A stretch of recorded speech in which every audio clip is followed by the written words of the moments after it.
Amazing. Thank you. Wow. So exciting. Do you notice what's missing tonight? Teleprompters. No teleprompters. We don't want teleprompters. That would be so much easier. We read a speech for 45 minutes. Everybody falls asleep, listening to the same old stuff, the same old lies. So much easier. So, you know, I have a little debate coming up on Wednesday. And I hear let's call them opponents. Can we call them opponents? We're allowed to do that, right? You know, New York was very nice to you people last night. You know that, right? Did they hand you that game? They handed it.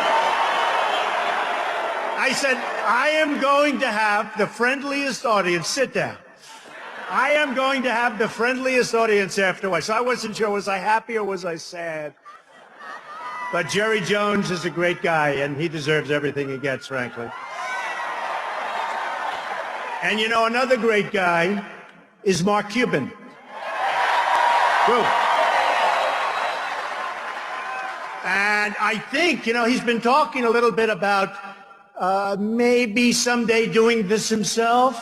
And I think he'd do very well. We may not have the exact same feelings about where we're going, but that's okay.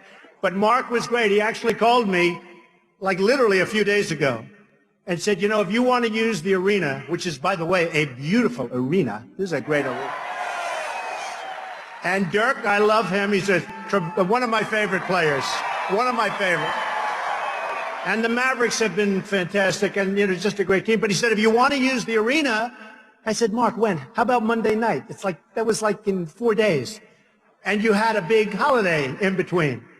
And he said, I think, you know, they really like you in Dallas. They really like you in Texas. Maybe you can get a lot of people. Because we were coming here and we thought maybe we'd get 1,000, but we never get 1,000 anymore. It's always like the same thing. You know, we went to Alabama. We started off with a 500-person ballroom. And after about 2 minutes, look at all these guys, paparazzi. Ay, ay, ay. Look at this. We got everybody here. We started off, by the way, with a 500-person ballroom, and after about 2 minutes, the hotel called up begging for mercy. We can't do it. They were inundated. So we went to the convention center, and that was 10,000, and that was wiped out in about an hour. So we went to a stadium. We had 31,000 people, which is by far the largest. They say like ever for an early primary. It's probably true. And this is sort of comparable. When I see these seats full up the top, can you people see me up there? I don't know. Man. I said to him, don't fill up the upper rings. It's not fair. But they're filled. You are great. Thank you all. I appreciate it. So I want to thank Mark, and I want to thank, where is Pastor Jeffress? He's around here someplace. What a good guy. Where is he? Well, come here. I love this guy. Come here.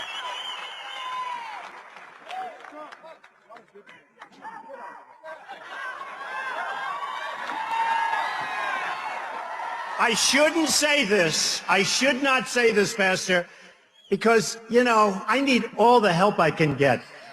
And I will say I'm leading with the evangelicals big league, and I really want to thank you because you've been so good. He said he may not be perfect, but he's going to make this country great. He's a leader. That's what we need. And I want to thank you, Pastor. Thank you, Mark. See you in a couple of weeks. Very good. I really appreciate it. He's been so great. And I am Protestant. I am Presbyterian, just in case anybody wants to know. So the polls come out, and we're really killing it. We are killing it.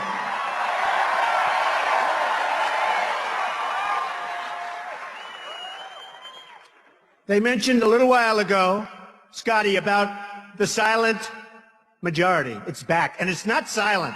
I think we should call it, maybe we should call it the noisy, the aggressive, the wanting to win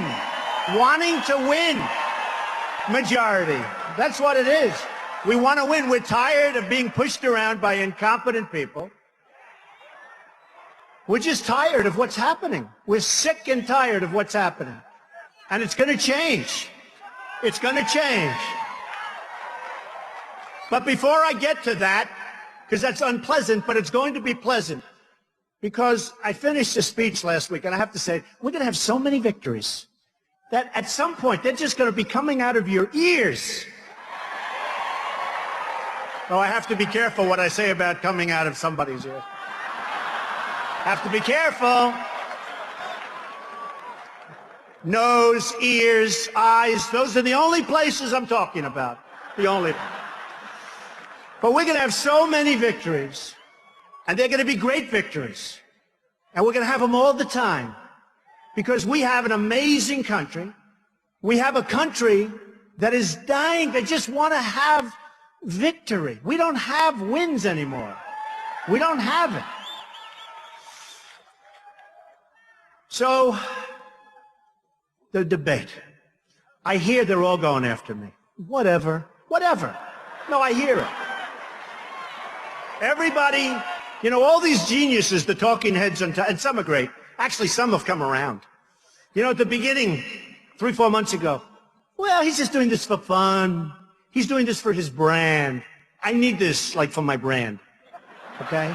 But he's doing it for his brand.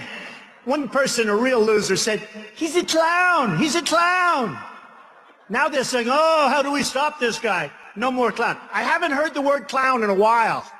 Tell you, they don't use that word anymore. They don't use it.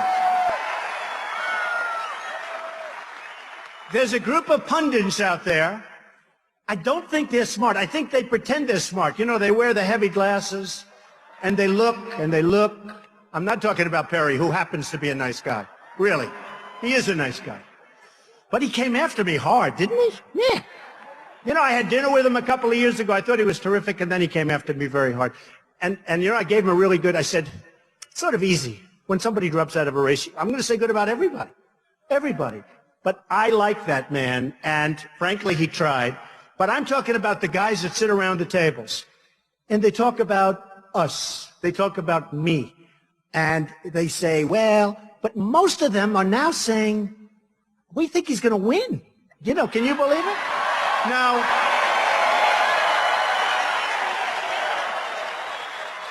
we still have a few out there. The hatred is so incredible. It's so incredible. Absolute hatred. I watch some of these guys, like this guy. Should I mention names?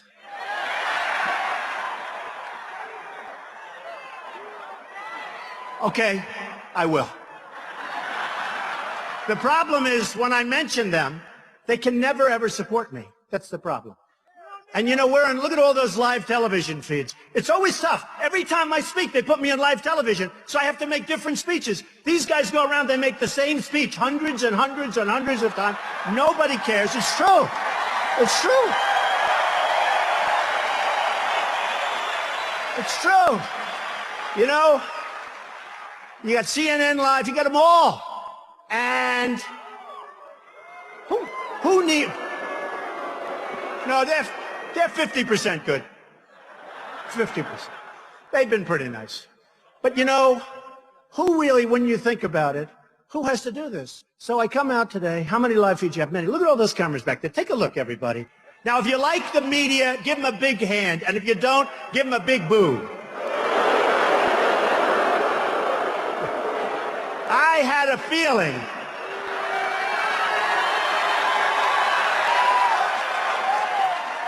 You know, the truth is, there's some really great people. I'm dealing usually in the world of financial. That's easier. It's like numbers. You're either good, you're not good. You know, it's sort of much easier. But I found the press to be much more honorable in the financials, the financial media. But the political media, and I found some great ones. There are some great ones. But should I mention some? No, I'm not going to do that either. Because then you're going to leave some out. But, okay. So, George Will is a disaster. The guy's a disaster. Honestly. Another one, Karl Rove. No, he's terrible. He's terrible. He's terrible. He still thinks that Mitt Romney won. He's still going around saying, I think he won. This guy raised, think of this. He ought to be in Wall Street. He raises money pretty well. He raised last cycle, the last presidential election. He raised $434 million and didn't win one race. Can you believe that? Can you believe it? And I understand it because I saw some of the commercials that he made. I saw a commercial he made against Barack Obama. And I called up, I said, who did that commercial? It's one of the best commercials I've ever seen. I got to use that term, they're phenomenal. But I didn't realize it was against Obama. It was so good for Obama. That was the one with Germany and this. Remember, do you want a rock star? Do you want a... I said, he's not a rock star. We have an incompetent president. This is not a rock star. We have a president that doesn't know what the hell he's doing.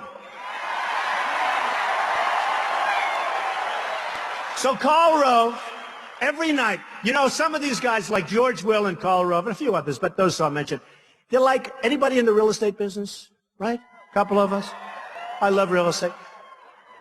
Let me just tell you, one of the great people in sort of the, Andy Beal, Beal Bank. Stand up, Andy. Stand up. Come on, he's a shy man. He's only worth about $6 billion. He's a great guy. He's been a great friend of mine. I don't want to borrow any money from him because he expects it to be paid back in full and on time. Right, Andy? But you look at some of these guys, and they're like boilers, okay? Real estate. They're like boilers. Bill O'Reilly the other night said to, and Bill O'Reilly's a good guy, great guy. He is a good guy, great guy. Although he's tough, and he's tough with me, that I can tell you. Some people say, how can you say he's a great guy, but he's fair? But I saw Karl Rove on a show the other night, and the name Trump came up, and you could see it was like a boiler ready to explode. I think the guy is a total incompetent jerk. But him, and there are others. But I would say this, anybody that gives him, Karl Rove, and others, the group of losers, anybody that gives them money, you're losers yourself. Doesn't make sense because they don't know what they're doing. So the polls come out, and everybody's surging. But Trump, they don't want to say I'm surging.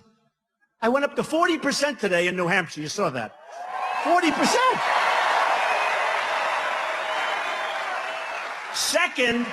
Second is, I think, 11 or 12, right? 11 or 12. And I won't mention names because he's actually a nice guy. I'll mention names. Why shouldn't I? Should I? Yes. Right? It's Ben Carson. He's a nice man. I think he's in second place at 11 or 12%. Now, I'm at 40, and it's actually 41, but they don't want to say that. They don't want to give me the little benefit of a couple of... You know, if I'm 40.9, they'll say I'm at 40. Do you understand that? So Ben Carson, good guy, I think he's 11 or 12, and they're saying, Carson, here's the headline, Carson surging. I said, what about me? Where's my name? I'm at 40. Where's my name? It's unbelievable. Do you know where my name is? They don't know where my name is either. By the way, can you see in the back? They have the best view. Can you see it's really my hair? Well, that's the other thing. I mean, I get killed on that. I had an article recently. It's true. They have the best view. They know. Not that bad, right? I mean, I have friends, it's over. I have many friends, the hair is over. But I had the article the other day, a great article. They said Trump is a financial genius, right? They said all good things. They said he's doing great here. But they said he wears the worst hairpiece I've ever, the writer said this, wears the worst hairpiece. And I said, that's terrible. So I can't show the article to anybody, even though it was a good article. But in the polls, it's been so amazing. We started off, and everybody said, you remember this, I won't run. I won't run. And I said, why did they say that? I'm telling you, I'm going to run. NBC came over, and as you know, and I like NBC. You know, for years we had The Apprentice, who was a tremendous success, one of the great successes on television. And the head of Comcast, I'll just tell you, his first name is Steve, and he's a phenomenal guy. Steve Burke, one of the great people. a great, great guy and a great manager. He came over with a group of people from NBC. Steve's one of the, he's the head of companies. And they said, we're going to renew The Apprentice. And by the way, it's a lot of money. Did you see in my certified financial statement what I made with The Apprentice? When I give up The Apprentice, I made $213 million. Can you believe it? From a television show. And I had these announcers say, oh no, I think he only made $1 million. And guys like Joe Scarborough, who's a good guy, right? Yeah. He said, no, he's got a primetime show for years. I mean, it's got to be. Anyway, when they checked it, 200. So NBC renews The Apprentice, and I told them, don't do it, because I'm running for president. I'm going to make our country great again. Don't renew it. Now, if I make $213 million over a, run of 12 years or what, that's a lot of money. Even for me, it's a lot. That's a lot of money. That's pretty good, right? Considering it's not my main business. But I made this money, and the people come up and they say, oh, well, we're going to renew it anyway because he's not going to run. So NBC renewed The Apprentice. They announced that they renewed it. They said that Donald Trump will do another season, and I told them not to do it. Then I told them that I'm not doing it again. And they went in the upfronts arena, and they were so angry at me. They were so angry. But you know what? I give up a lot when I do this. I give up a lot. I miss all of these deals. I love my business. I love what I'm doing. Andy can tell you that. Tom Benenson can tell you that. I love Club Corporation of America, by the way, in case you have never heard of Tom Benenson. But I lose a lot. Not only I don't do The Apprentice and get paid a fortune, it's also I lose opportunity, all these deals. I have a deal in China. I have deals all over the place that I could do. Boo, boo. But it's true. It's like picking up a check. It's like picking up a check.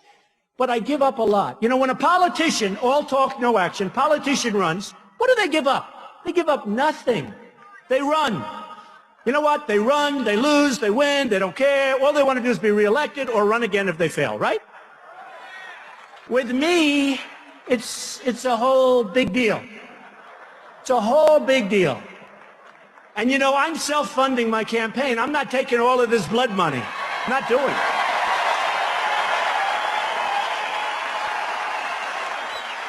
I'm not doing it. And I feel a little bit awkward and a little stupid. I have guys offering me millions and millions of dollars. When you're in number one place, then the bloodsuckers come out. The lobbyists, the special interests, the donors. Don, we love you. Guys I haven't heard from in 10 years. Don, we love you. 40% in New Hampshire, winning Iowa. We're killing in Iowa. Incredible people. New Hampshire, incredible people. South Carolina, incredible people, incredible numbers there too. We're winning in Florida. Think of it. You have Jeb Bush, governor of Florida. You have a sitting senator in Florida, Marco Rubio. And the poll comes out the other day, Trump is leading in Florida. Can you imagine? Big league. How about this? Have you ever heard of the great state of Texas?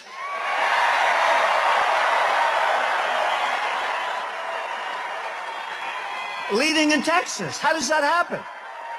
So it's been an amazing period of time. I've never experienced anything like it. And I've been well known for a long period of time. That's why I got chosen for The Apprentice in the first place. And in fact, I don't know if you just heard, they called me up today, NBC. Couldn't be nicer. They finally calmed down. I settled my lawsuit with them. Did you hear? Did you hear? Yes, she heard. I settled my lawsuit with them last week. A lot of litigation, settled it. They couldn't have been nicer. And they called me today and wanted everything, they want me on their side. And I am on their side because I really like the guys at NBC. And they have announced, or will soon announce, who's going to take the place of Trump? Arnold Schwarzenegger. Good, right?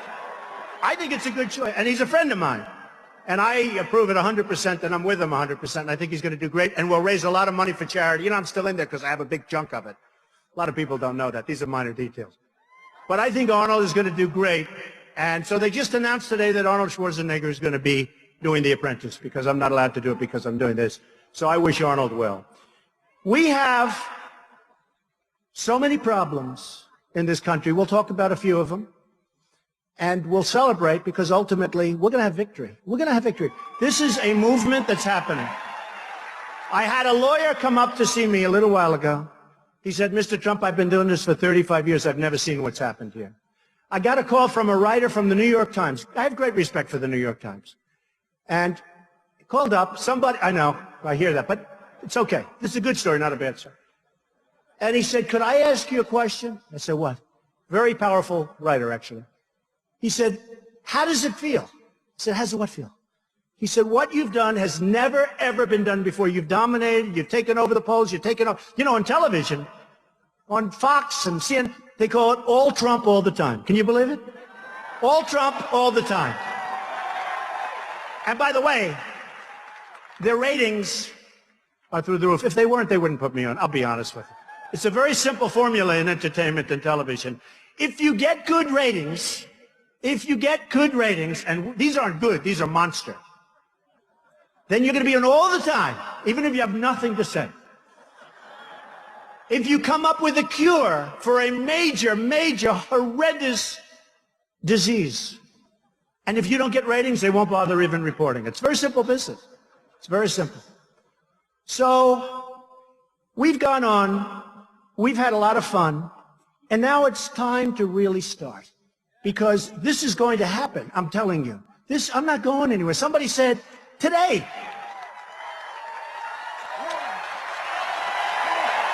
We're not going anywhere.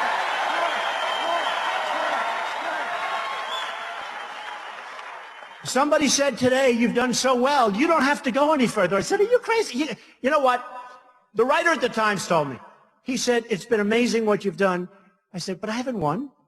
We haven't won anything. What if I won? I mean, I'm having fun and all, but I haven't won. There's been no victory. He said, it doesn't matter.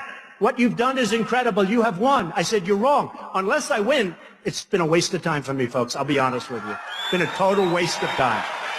I really mean that, too. We should have won. Thank you. He said, you will win. We should have won last time. Mitt Romney let us down. I mean, he let us down. He let us down.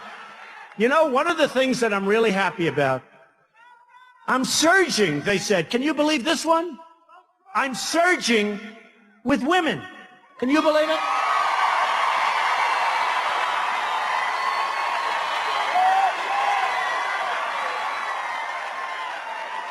I have such respect for women. I cherish women. I'm going to take such good care of women's health care issues, you won't even believe it. But I'm surging with women. One of the things coming out, I'm watching television, and they said, Trump is surging with women. I said, really? That's amazing. You know, it's incredible. I'll make, like, statements, because, you know, Carly's giving me a little bit of a hard time, even though her poll numbers are horrible. She's the one. She was another one. She's surging. Ben is, everybody's surging but me.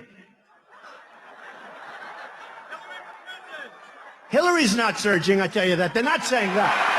They're not saying that. Thank you. Hillary is not surging. Look, I like Carly, and I like Ben, and I like many of the people that I'm running against. I mean, many of these people are terrific people. But nobody's going to be able to do the job that I'm going to do. Nobody. They won't. They won't. Don't forget, I love these people back there.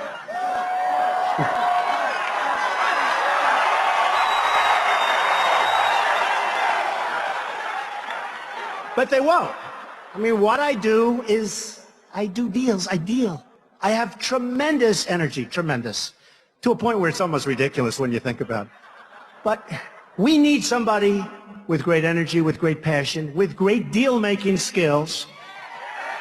And we need a closer. We need closers. We don't have closers. We just don't have closers. And honestly, they're not deal people. I'll tell you, they're good at raising money for their PACs or whatever the hell they're not supposed to do that, but most of them are doing it anyway. It's illegal as hell, but I think they're doing it anyway. You ever notice you hear they have money in the PAC, but they don't have hard money, but the PAC is giving them. I say, what's going on over here? I'm not allowed. How come I can't talk to anybody? And again, I have to tell you this, and I want to have your opinion. So I'm self-funding, I told you. But if I took hundreds of millions, I tell you what, I could have $200 million so fast. If I took that, would you people object if I promised not to do anything from the people I took it from? No. I had a group in Iowa, actually, they were much more vocal about this one issue. And they stood up, no, the place, I mean, I realize how important it is. Putting your own money in, because, you know, I'm telling people that Jeb, nice guy, really a nice guy. Jeb, Hillary, well, Jeb's more popular than one person I know. But all of them, I don't want to go through the names, they have money put up in PACs or hard money, whatever, wherever the money is. Believe me, I was the king. I was the king. You know, I was the white-haired, no, blonde-haired, let's say blonde. But I was the blonde-haired, I was perfect. I was the ultimate. I was the ultimate sort of insider. I put up money. They loved me. But then when I said I'm running, they all looked at me like the RNC. Reince is a great guy, but it took him a little while because they looked at me like, you're not supposed to be doing that. You're supposed to be putting up money. And if you need something in 2 years, 3 years, 5 years, they'll do whatever you want. And what happened is I know the system, I think, better than anybody. I know the tax system. Look, taxes. Who knows better than me? We're going to reduce taxes. We're going to make the hedge fund guy, any hedge fund guys, it would be mostly in this room. Oh, you got good seats. Are there any hedge fund guys in this room? If there are, you should probably leave right now. That's okay. But I have a friend in the hedge fund business. Not really a friend. Not actually a nice guy, but he'd be good representing us, I will tell you. Because by the time I finish, he may not have much of a hedge fund left. But I said, what did you make last year? He said, about 250 million. Can you, this is serious. I said, oh, it's a lot of money. What did you pay in taxes? He goes, Don, practically nothing. That was a couple of years ago. I never forgot it. The other day he calls me up because he hears me talking about hedge fund guys are going to pay up. And he calls me up the other day. I was only kidding. You know, when I said that, I was sort of, he doesn't know what to do. The truth is they'll do just fine. They're going to do just fine because we're going to make the country so successful. They'll do just fine. They'll end up doing better. They'll end up doing better. But we got to lower taxes for a lot of people. Corporations paying far too much, far too much. Middle income people are being decimated. They're being decimated. I mean, we have a group of 200 guys, but the middle income in this country is being decimated, and we're going to change it. We're going to change it. So I'll be announcing over the next 3 or so weeks, I'll be announcing, I think, a great tax plan. I know the tax code. I know everything about it, probably as well as anybody there is, right? And we're going to be doing something that's going to be really pro-growth, really reduction in taxes. We're going to get the $2.5 trillion that's in other countries. We're going to get it back. They can't.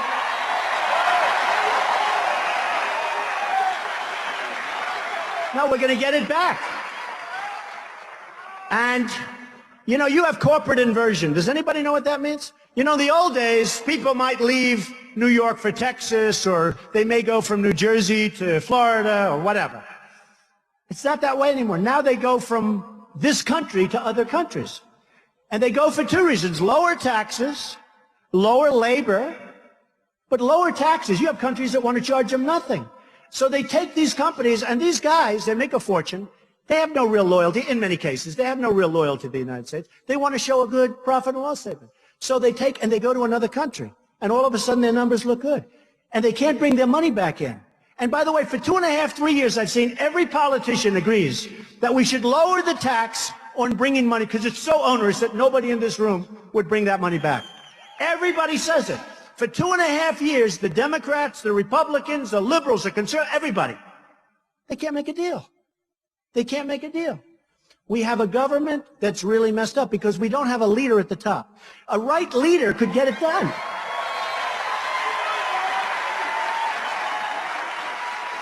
The right leader will get it done, and you will see numbers like you'd never have seen before. I actually believe that, and we're in trouble. You know, I've made the statement, and I've said this before, the American dream is dead, but I'm going to make it bigger and better and stronger than ever before. I've made that statement. And I'll tell you what happens, and it happens a lot. The other day I went home, and I said to my wife, what's wrong? Oh, darling, you were very tough. What? What did I do? Because, of course, it's live television. She said, you said the American dream is dead. I said, no. I said the American dream is dead, but I'm going to make it bigger and better and stronger than ever before.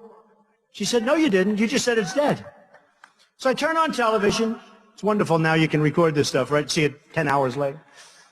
I turn on television, and it's me standing in this big crowd. The American dream is dead. Cluck. I said, oh. Horrible. Great book. Again, the dishonest media. You know, I went ballistic. I was so angry. But the American dream, it's going to be better. I'll tell you what, we can make it better than ever before. We can do, I mean, we're in Texas. We can do things with oil and gas that will be unbelievable. Unbelievable. Unbelievable. Try sending your oil outside of the boundaries of the United States. How ridiculous. And we're sitting on top because of technology. We can be the #1 energy producer in the world. Right here in the United States. But we have archaic laws. We have, everything's wrong. And I have so many friends in the energy business. They're great people. They're working. They're not as rich as they were about 2 months ago, but these are minor details. They'll be fine. But we can do things with energy that will be so incredible, which is great for Texas, but it's great for the country. It's great for the country.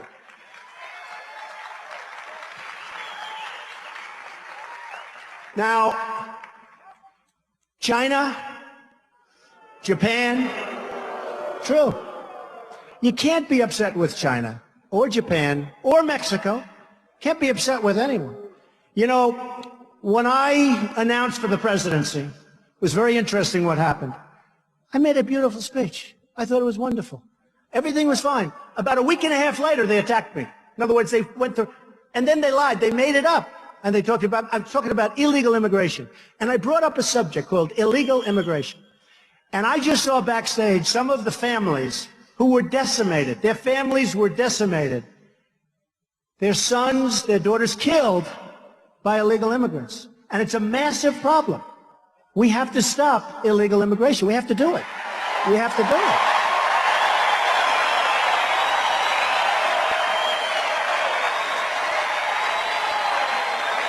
Have to do it.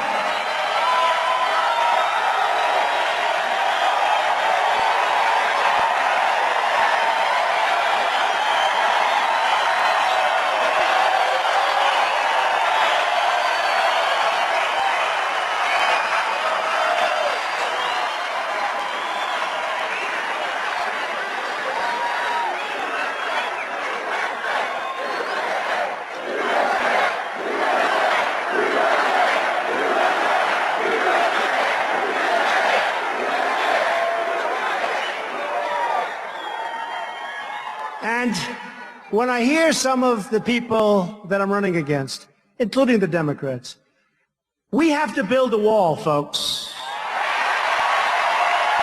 You have to build a wall. And a wall works. All you have to do is go to Israel, say, how's your wall working? Walls work. And I want people to come into the country, but I want them to be legal. I want them to go through the process. I want them to come in. I want to have a big, beautiful door. But they have to be legal. They have to be. And if they're not going to be, they can't come in. And I'll tell you what, the first thing we do, you know, people don't realize, you look at crime in Chicago, you look at crime in so many different places, and you see gangs. Many of these gang members are illegal immigrants. They're rough dudes. They will be out of here so frickin' fast.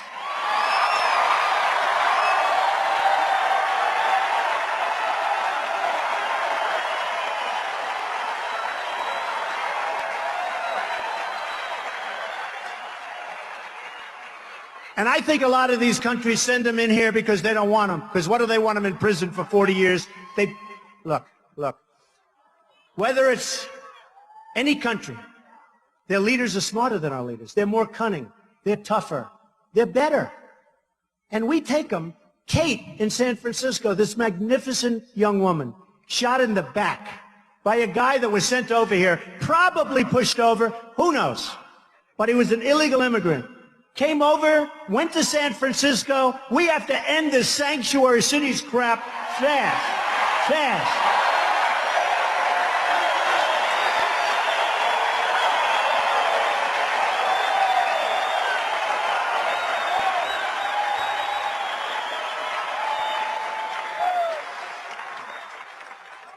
So he admits he's guilty. Now he's got a lawyer. Oh, he didn't really know. He wasn't aiming there. It was a ricochet, blah, blah, blah. It's disgusting what's happening to our country. We are a dumping ground for the rest of the world. We are a dumping ground. And let me tell you something. The whole subject of anchor babies. Did you hear that character from one of the networks?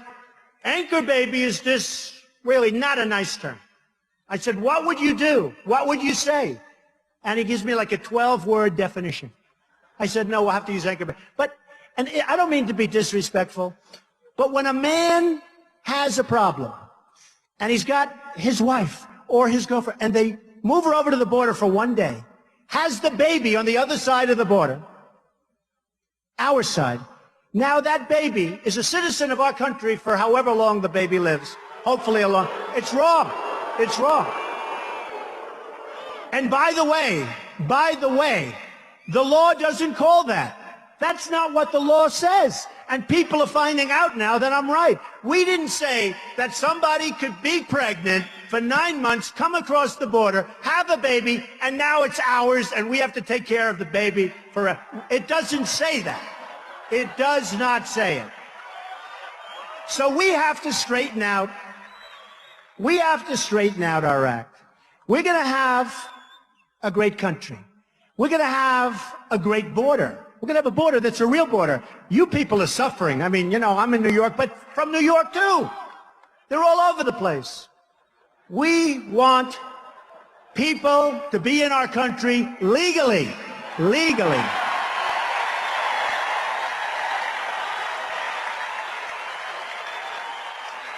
And we want great people, too. We want people of achievement. If you go to Harvard or Stanford or the Wharton School of Finance or any of these schools or Yale, and you're the top in your class, you graduate, you want to stay in the United States and you want to have your career here. You can't. They throw you out. They put you back in China. They send you back to Mexico. Those are the people. We need those people. We need them in Silicon Valley. We need them in Manhattan. We need them in Dallas. We need them. Why are we throwing them out? They want to be in this country, and we throw them out. So we have so many things we can do. So many things we can do. Now, I'll give you a little thing that happened the other day. I made a speech on behalf of the Tea Party. And by the way, the Tea Party people are fantastic people. Okay? They are fantastic people. They love the country so much. And you talk about people that get decimated. They just get decimated by the media. These are fantastic people. They love this country. These are the people that we want. But I look at what's going on, and I look at what's happening, and I made a speech in Washington the other day for the Tea Party. And your senator, too, by the way, Senator Cruz, who happens to be a good guy. Good guy. Now, if he comes out and attacks me on Wednesday night, I will take it back immediately, okay? But he is a good guy. So I'm standing there, and the Capitol building has this massive scaffolding around it, right? Have you seen it? Massive. I said, man, that's a big deal. As a real estate guy, the thing I do best is build. Hey, wouldn't it be good to have a president that really knows how to build? Like, I'm so good at it. Infrastructure, roads, airports, highways. I could do it for a fraction. You know, I'm building the old post office on Pennsylvania Avenue. Under budget, ahead of schedule. Can you believe that? And I got it from the Obama administration, and everybody else wanted it, which I still haven't figured out, actually. But it's going to be a great hotel. But they're doing the Capitol building, and it's got massive, massive scaffolding. And we're having, in 2016, you know, we're going to have a thing called, like, an election, right? And they say that this massive scaffolding, I heard this the other day from a construction firm that's involved in the job, that this massive scaffolding, they want to have it for the inauguration. Wouldn't that be nice for me? But they want to have all the scaffolding down, but they can't do the work because they don't have enough time. They have so much time. What are they doing? Caulking, pointing, fixing, structure. What the hell are they doing? It's not a big deal. So they're going to take all of the scaffolding down, pay millions of dollars to do that, millions. And then after the inauguration, they're going to put it back up again and pay millions of dollars more. You believe that? Right? Now I say, do it simpler. Get them to work faster. Do you agree? I like the idea. No. I like the idea of the scaffolding being down when they're swearing me in. I do. I don't want to see all this scaffolding all over the place. I want to see that beautiful rotunda. I want to see it. I love it. Such a beautiful building. But you know what? I told them, I said, why don't you just move faster? Work faster. Get it done. So you take it down, you don't have to put it up. They said, we never thought of that. Believe it? But they're going to take it down. They're going to take it down. I hear the contract's order. So they're going to take it down, then put it back up. Can you believe this? So let me tell you, I'm going to save my first money for the United States. If I win, I will let the scaffolding stay up, okay? All right? I'll let it stay up. We'll save millions of dollars. So in the pictures, they'll have some scaffolding. They can probably nowadays do something with that anyway. So in the pictures, we'll have some scaffolding. So, not if I win. I love this woman. Stand up. What did you just say? Not if you win, when you win. So a story I tell is a friend of mine who's a big manufacturer, great guy. Can't do business with China. Can't get his stuff in there. He calls me, he's depressed. He says to me, Donald, I can't deal with China. And he's a good guy. He does great stuff, better than they do. He said, I can't sell it. They don't take it. Finally, they're taking it. They're charging him a massive tax. A massive tax. Another friend of mine recently, he bought an airplane. It's a rich guy. Bought, like for these people here. They probably all have this, but a really good plane.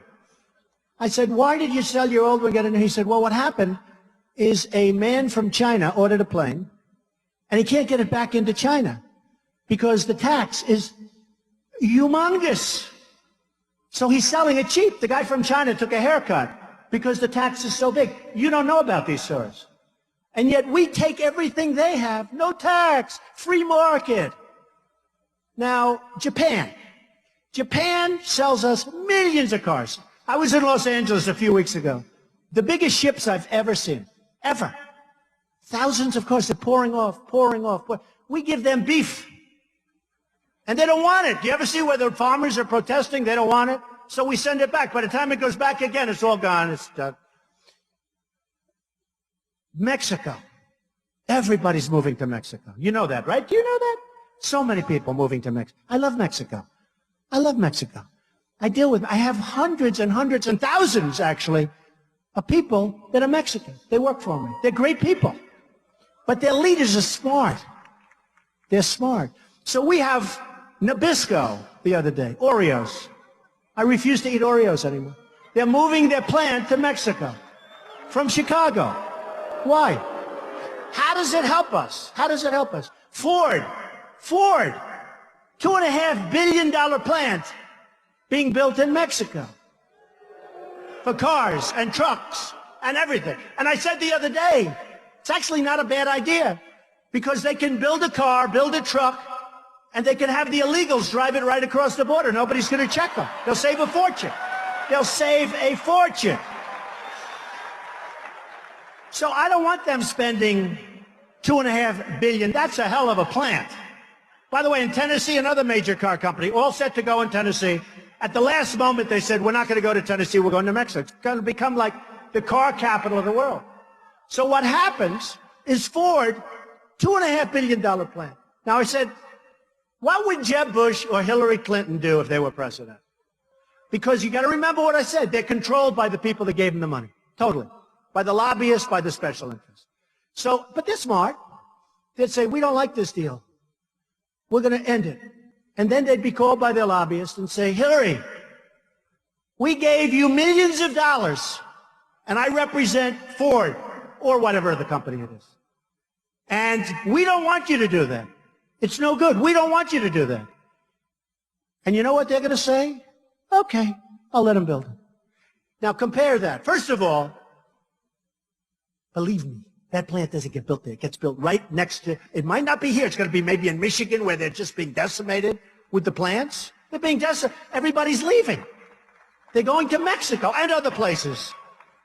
So I said to myself, what would Bush do? What would Hillary do? And what would Trump do? First of all, who would you rather have negotiating? Jeb or Trump?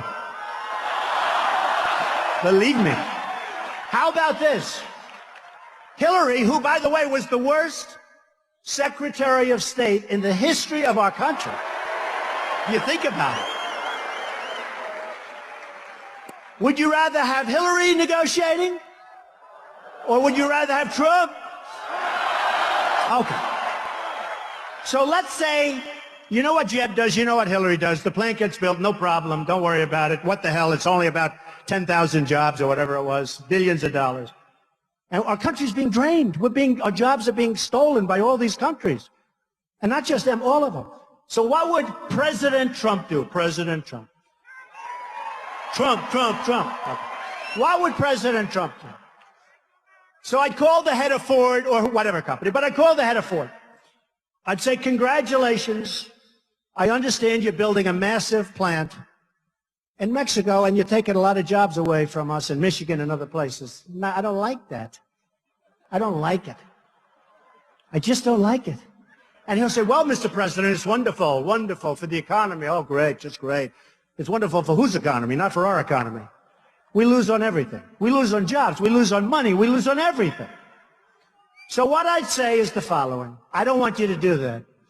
And if you do it, you're not going to have any cars coming across the border unless you pay a 35% tax. That's it. That's it. No, that's it. And they're going to say to me, Mr. President, please, please, please. Now, I guarantee you, let's say I make this call at 9 o'clock in the morning. By 5 o'clock in the afternoon, I think the deal is done. They move back to the United States. It may take a half a day longer. It may be 12 o'clock the following day. But I guarantee you, but what will happen is I'll be called by lobbyists, but they're not giving me any money. I won't take it. I turned down $5 million last week. $5 million. I said, I can't take it. You know, I go like this. I just close my eyes. You know, it's really sort of not natural to me to turn down money. Does that make sense?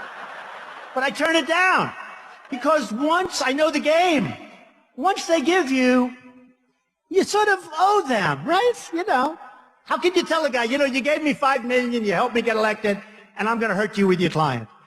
So what happens, I would say, is that I will get a call from the head of Ford, and he'll say, Mr. Trump, you're doing the wrong thing. I say, all right, that's fine. Just do it. Just do what I say. Do what I say. And I guarantee you, after I tell all the lobbyists, special interests, and people that donate to everybody else but me because I won't take their money, after I tell them all no, within a short period of time, they'll call up and they'll say, Mr. President, we've decided to move our plant back to the United States, sir. That's what's going to happen. That's what's going to happen. So just a couple of more points, and, you know, it's depressing. Isn't it depressing? You know, we're together, we love each other, but it's like depressing if you think about it, because it doesn't end. I could stand up here all night long.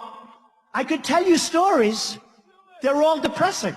But the good news is they can all be remedied. Every one of them. They can be remedied. So, Iran deal. Iran deal. They did not read that great book. Where's that book? The Art of the Deal. They did not read it. Secretary of State Kerry. He actually may go down as worse than Hillary Clinton because he made this deal. He may be the worst. He may top her because this deal is the all-time worst. We're giving them think of this. We're actually giving them $150 billion. Now think of it. Now think of it. We don't have the right to inspect. We have to wait 24 days, but before the clock starts ticking, We have to go through this whole process. I mean, they could build their nuclear whatever, distribute them, and have plenty of time left over to clean the place up. So you have a 24-day period, not any time, anywhere, which is what it should be. Think of another thing. They have one instance where in a very major area, they self-inspect. Now, can you believe this? They do their own inspections. They do their own inspections. And another thing, look, having a good deal, we should have doubled the sanctions, let them wait for another month or two. They would have come, we would have had a deal like you've ever seen. We have our chief negotiator, Secretary Kerry, at 73 years old, goes into a bicycle race. So think of it. He's wearing the whole gear, the helmet, he thinks he's in a bicycle race. He's actually in a race. It wasn't just casual, I could understand that. This is a guy that's in a bicycle race. 73 years old, all the gear, falls, breaks his leg in the middle of our thing. Takes 2 weeks off, goes back with crutches. The people from Iran say, what a schmuck. Can you believe it? No, but this is who we negotiate with. Now think of this. It's embarrassing. Isn't it like embarrassing? How do you, I swear to you that if I'm elected president, I will never go into a bicycle race, I swear. So, but you know, one of the things that so bothers me, it would be great to have a deal because nuclear is a bad, bad thing. When you talk about global warming, all this stuff, you know, Obama thinks the single biggest threat in the world today is global warming. Okay? Can you believe it? Then they changed it to climate change because the word global warming wasn't working. Then they changed it to extreme weather. You can't get hurt with extreme weather. Do you agree? It's always going to be, there's a tornado, there's a little cold, there's a wind, it's always extreme. He said the biggest threat we have is extreme weather. And I say, in terms of global warming, the biggest threat we have is nuclear global warming because we have incompetent politicians. That's the biggest threat we have. Not global warming, nuclear global warming. That's the biggest threat we have, believe me. So, with Iran, believe me, if I get in, you know, I'm a person, I believe in contracts, but boy, this one barely, I will police that thing, that horrible. I buy a lot of, I buy people where they go down the tubes. I buy bad contracts. I love to buy bad contracts, and I make them good. But I'll take that contract. I will do a number of those guys, and I'm telling them up front, we will do a number that will make you very proud. We're going to end up with a good deal one way or the other. One way or the other. And before I ever, if I win, in that little period, before I take office, you know what I'm going to say. Our prisoners, those prisoners that Iran has, that should have been let go 2 years ago and should have never even been prisoners, one of them is a prisoner because he's a Christian. He's a Christian pastor. One's a member of the press. You have a military. This is the most incredible thing. Another's a journalist. So it was 3 people, but then they took another one. So now it's 4. Now, Secretary Kerry and President Obama, when asked about why didn't we at least get our prisoners back, we got nothing. They're going to be a rich terrorist state. They are going to do numbers throughout the world. We're fighting them in Yemen. We're fighting them in so many different places. They didn't want to bring that up either.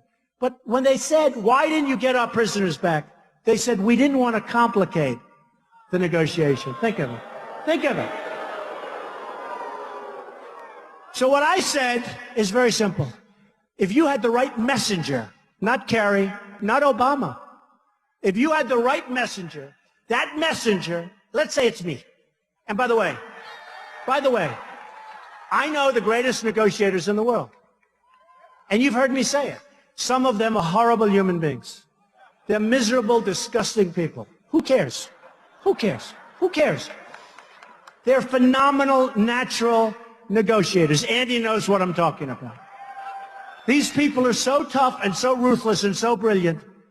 Now, the Ford deal is too easy. I'll just handle it. No problem. I don't want to waste anybody's time. That's too easy. But I know the toughest guys in the world. Toughest, smartest negotiators. I know people that are great. I know people that are overrated. Won't use them. I know people that you never heard of that are better than all of them. I know the toughest guys and the smartest guys in the world. Carl Icahn called me. Carl Icahn's a great guy, very successful. If I put Carl Icahn in charge of trade with China, believe me, we do great. And you know, believe me, instead of the people that we have that are political hacks, you know who's negotiating for us? Political hacks. Political hacks. I asked for some numbers today before I came here. I said, what's the United States trade deficit with China, Japan, and Mexico? Now listen to these numbers. With China last year, we had a trade deficit of $343 billion. $343 billion. That's gone on for many years. You ever have a business that's no good? What do? You close it up, you start all over. You forget it. $343 billion. With Japan, we're doing much better. It's only $67 billion. I call it that we're losing. Okay? Trade deficit. $67 billion. They send us so much, we send them practically nothing. Now here's the beauty, Mexico. So Mexico, again, I love the people of Mexico. I respect the leaders. But they're too sharp. They're too good. So everyone said they won't build the wall. Because I said, I'm going to build a wall and Mexico's going to pay for it, right? Right? And all of these weak politicians, they're weak people. They're weak people. They won't pay for it. I watch it on television. The idiots like Karl Rove. He said Mexico's going to pay for the wall. George Will. Mexico won't pay. Okay, think of this. First of all, this is going to be a wall. This isn't one of those deals where they jump over it. They go to Home Depot, buy a ladder, jump over the wall. This is this is a Trump wall. This is a Trump wall. This is a real wall. You know, the Great Wall of China is 13,000 miles. It was built 2,000 years ago. It was actually built over a long period of time, but it started sort of 2,000. That's a long time. So 13,000 miles. What we're talking about is 2,000 miles, but less maybe 1,000, because you'll have a lot of territory where you don't need it. You have natural barricades. You have some walls that were built that are okay. Although I'd like to be nice and uniform. You know, if they ever put my name on, I want a gorgeous wall. You know? The Trump wall, oh, will that be a beautiful wall. That's why I have to make it beautiful. Because someday when I'm gone, they're going to name that wall after Trump, I think. But I listen to these guys, and they say, how stupid. I listened to them today. Some politicians up, Trump will never be able to afford the wall. We can't afford it. It's too expensive. It's peanuts. It's peanuts. It's nothing. And Mexico's going to pay. Now, here's the Mexico number, right? Let's say the wall costs $4 billion. You know, they say $10 billion. That means $4 billion, if you know what you're doing. And the $4 billion will be much bigger, much better, much stronger than the $10 billion. Believe me. Oh, do I know how to build. Greatest. One of the greats. So let's say it costs $4 or $5 billion. Our trade deficit with Mexico is $53 billion. So $4 or $5 billion is peanuts. It's peanuts. Mexico is going to pay, and they'll be happy. They'll be happy. Now, look, if you have some dumb politician negotiating, I agree they won't pay. But when you have Trump negotiating for you on your behalf, they will pay. 100%. 100%. And they'll be so happy. You know, the world rips us off and they all hate us. China hates us. Russia hates us. Mexico hates us. Japan hates us. Everybody hates us, and they're all winning. I'll make it so we do well with these countries, and we'll actually have a better relationship. I have the biggest bank in the world from China in my buildings. They just renewed their lease. I said, really? Oh, yes, we respect you so much. They just renewed their lease for 10 years. They will do what we want, and we will do great. A couple of other things. Obamacare. We're going to repeal it. We're going to replace it. We're going to get something great. Repeal it, replace it, get something great.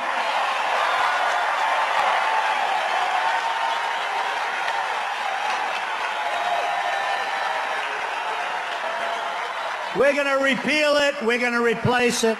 You know who benefits from Obamacare? Remember the $5 billion website? $5 billion, it didn't work, still doesn't work. But you know who benefits? Any insurance guys in this group here? Good, then I can. You know who benefits? The insurance guys. The insurance companies make a fortune with Obamacare. In the meantime, your premiums are going up by 30, 40, 50%. Your deductibles, you have to die, and then you probably still won't get anything. It's no good. We will have a plan that will be so good. We're going to get rid of the borders, the phony boundaries. You know what they have? I have thousands and thousands of people work all over the place. And if I'm in New York, I get like one bid. And if I'm in New Jersey or if I'm in Texas, no matter where, you get like very little competition. Thank you. We'll call it Donald Care. Good. Haven't thought of that. Because the insurance companies would rather have a monopoly on New York or Texas or wherever they may be than be able to bid all over the United States. We will do something really good with healthcare where it'll be better for the people and cheaper for the United States. You know, the United States in 16, Obamacare kicks in. Big league. Big league. And you talk about a deficit. We're going to have one of the great deficits of all time. And it's because of a lot of things. It's because of incompetence, but it's also because of Obamacare. One other thing, and I have to say this. Our military is going to be so strong and so powerful.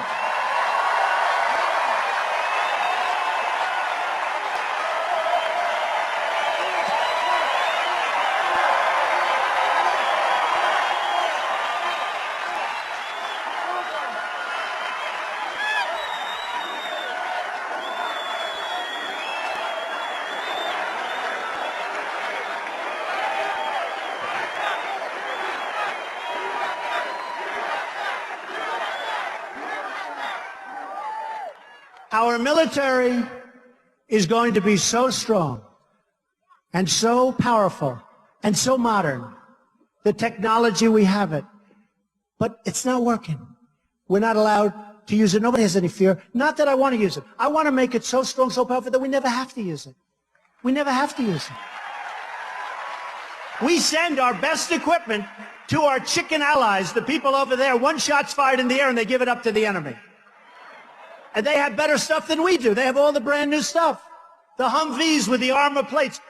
2,300 Humvees. 2,300. I thought I misread it. How could you have 2,300? Armor plated, the best. If our wounded warriors, who are the best people in the world, if our wounded warriors,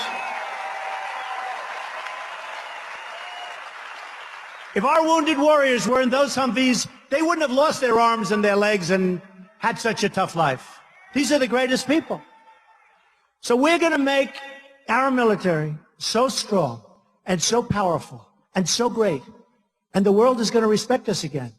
And we're going to take care of our vets because our vets are treated like third-class citizens.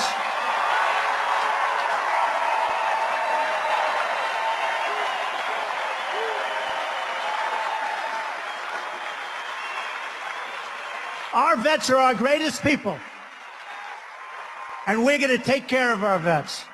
So just in closing, I just want to thank all of the people in Dallas.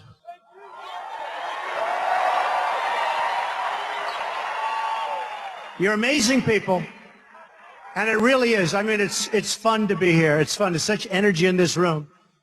And I will tell you that we are going to fight hard. We're going to negotiate tough. We're going to do fantastically well. We're going to put our people back to work. We're going to get rid of all these ridiculous, it's so bad. We're going to get rid of the regulations that are just destroying us all up. You can't breathe. You cannot breathe. You are going to be, if I'm elected president, so proud of your country again.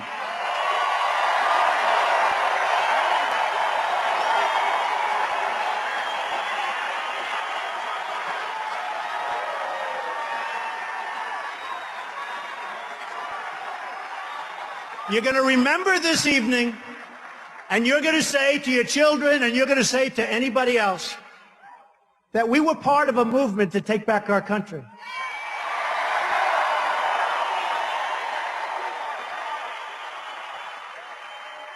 And we will make America great again.